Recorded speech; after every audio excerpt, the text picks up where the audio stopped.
The sky is falling, we're all gonna die. I just had to vindicate a lot of the comments and a lot of the hate videos I see against me, because I see that constantly. Calling me Chicken Little. And the night before last, I actually watched the movie to try to understand the insult, because I never seen it before. Because I thought it had something to do with like the way I looked or something like that. But then I seen the sky is falling thing, and usually in their insult it says the sky is falling. But then as the plot of the movie unfolded, dude winded up being right and saving the day. So I'm not sure if the people using that insult just suck at life so much they can't even figure out how to properly insult someone. Because using that as an insult because you're paranoid is like calling you Dutch from Predator for being paranoid. It makes no sense. So now I'm not sure, like I said, if it's an insult and they just suck at life so much they can't insult someone properly, or if it's a compliment and I've just been taking it the wrong way the whole time, and they're saying that he gets worked up about a couple of things, but everyone should listen to him because in the end he's going to be right. So I don't know. Let me know in the comments. Is that supposed to be an insult or not? But on to the topic of the video. So if you've been following the bump stock case, and if you like firearms, you probably should, because this is all about Chevron deference, not bump stocks. I should probably back up just in case you're not familiar with Chevron deference. So basically in 1984 there was a company, Chevron Oil, and they were going up against, well, it was them and the EPA going up against some tree huggers that were like, hey, the letter of the law says that each individual structure has to be EPA compliant to, to this, I don't know the details on it, but like to this whatever. And they were like, no, it's the facility as a whole, it's not the individual smokestacks. Well, the Supreme Court wound up giving them deference, they called it Chevron deference, and said that the agency in charge of enforcing that law gets to decide how things are interpreted. That's been the way since 1984. It's not supposed to apply to something that can go criminal. However, as we all know with the ATF, that's exactly what happened. Because it was a massacre, a shooting, I don't know what you want to define it as, in Las Vegas, where allegedly the shooter had a bump stock.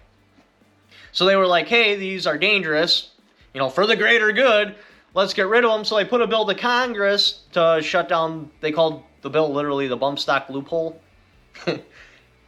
Ridiculous. So anyways, that went to Congress and it got denied. So Congress was like, no, we are not going to say that is a machine gun, because anybody with anything between their ears would be like, that's not a machine gun, that's an accessory. An accessory cannot be a machine gun. So it failed in front of Congress, so then Trump... In Las Vegas, I directed Attorney General to clarify whether certain bump stock devices, like the one used in Las Vegas, are illegal under current law. That process began in December, and just a few moments ago, I signed a memorandum directing the Attorney General to propose regulations to ban all devices that turn legal weapons into machine guns. Because he's like, hey, ATF, use Chevron deference and make that a machine gun. And it was so. The bump stock was considered a machine gun. While the GOA has been fighting it, and they're not fighting bump stocks because you'd never win against that, they're fighting the ability, Chevron deference for these bureaucrats, because it's a backdoor way to write laws. I could be like, okay, here's the Gun Control Act. I'm going to determine that means that all firearms that fire in semi-auto are machine guns. And if I was the ATF, I could do that. They were rewarded that power by Congress. And that's what we're trying to strip away, or the GOA is trying to strip away, because it's dangerous. Bureaucrats cannot make laws. Only Congress can. And because the bureaucrats have deference, they can just say that this is how I'm interpreting this, even if it's not even related, and it is now the law of the land. It is so. They can change it overnight, make it in the average person like me, or you, next to impossible to follow the law, because they'll take something simple, the definition of a machine gun, and they'll apply it to a whole bunch of crap that is completely not related, and unless you're up on that topic, there's no way that you could follow the law, because you don't know. They could just change it overnight, not in front of Congress or anything. And they get to write laws however they want, just by reinterpreting a pre-existing law however they want. So the whole point is to get rid of deference, so they can't do that. So if they wanted to make bump stocks a machine gun, it would have to go in front of Congress. If they want to make pistol braces an SBR, it would have to go in front of Congress. If they wanted to make the auto key card a machine gun, it would have to go in front of Congress. And that would prevent them from showing up at your house at 5 in the morning for something that was, to the best of your knowledge, completely legal, and now kicking in your door and shooting your dog because they decided in the middle of the night that that is now a machine gun. And instead of like sending you a letter like, hey, we determined that to be a machine gun, no, they just show up and kick in your door. So like the people that made the Yankee Boogle, otherwise known as the Swift Link, that would have had to go in front of Congress. Congress would have had to have been like, this little piece of plastic right here is classified as a machine gun, which just is not going to happen. So you would have been able to have that, and the ATF wouldn't have been able to do anything about it. Instead of that, in the middle of the night, the ATF decided that this little piece of plastic, even though it doesn't take magazines, it has no fire control mechanisms, it doesn't have a barrel, it doesn't have a receiver, none of that. This little piece of plastic in itself is a machine gun.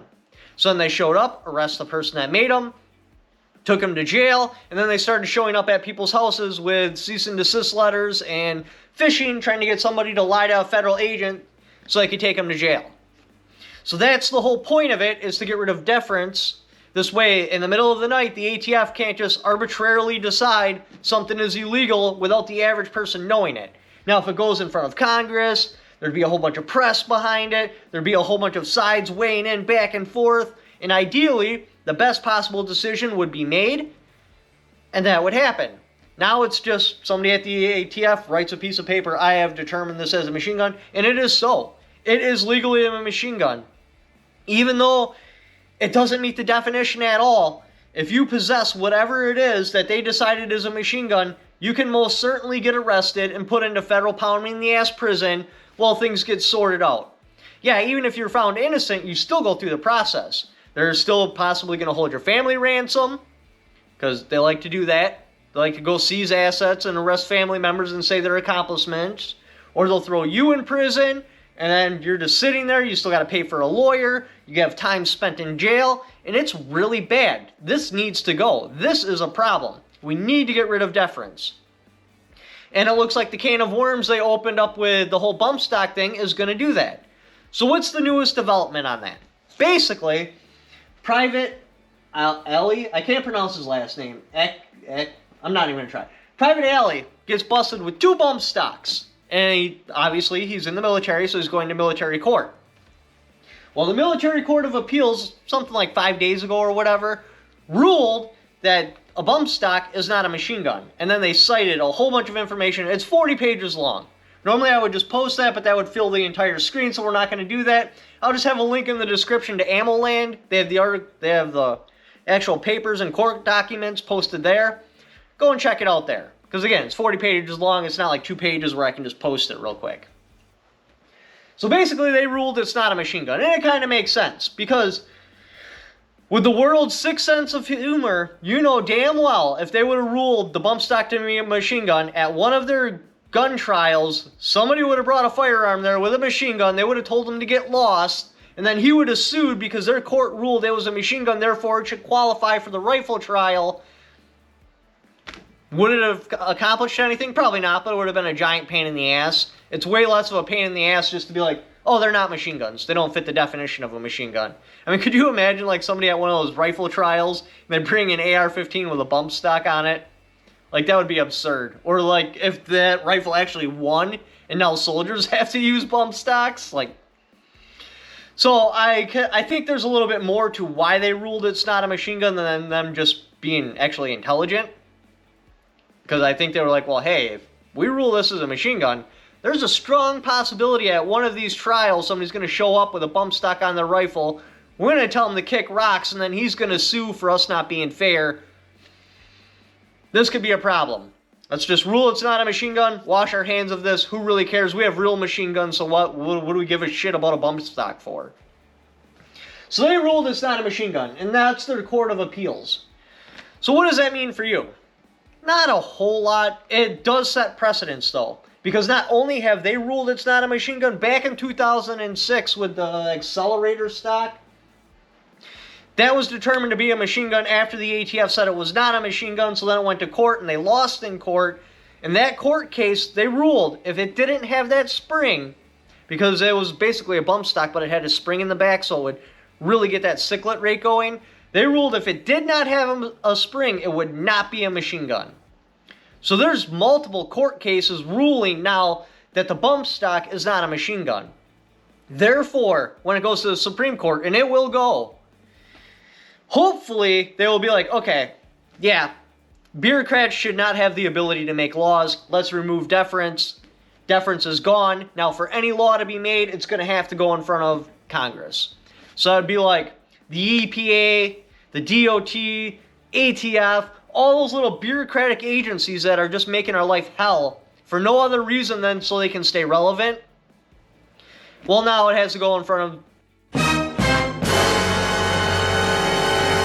So if they want to make it mandatory that every diesel truck needs to have DEF, well, it would have to go in front of...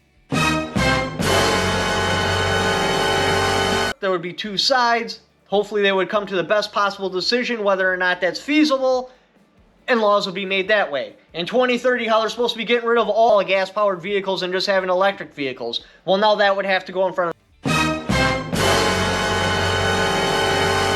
They'd weigh the pros and the cons. There'd be intelligent arguments on one side and the other, deciding what's going to happen. And hopefully we get the best outcome. With the ATF, instead of some anti-gun person with a big-ass pocketbook doing little non-taxable donations to the ATF to push through laws or things that they don't think is okay, like, for example, Trump with the bump stocks. You know, all he had to do was talk to him, you know, little non-taxable donation or whatever the hell he did to grease the wheels, boom, bump stocks are a machine gun. And that is a vulnerable part country right now, is the fact that these bureaucrats have deference, which means they can make laws. Yes, I know they can't legally, and they're just taking a pre-existing law and interpreting it differently, but in reality, for us, they are making a law. We have to follow that, otherwise we are going to get the full might of the government against us. So if we can get rid of that, it will change history forever.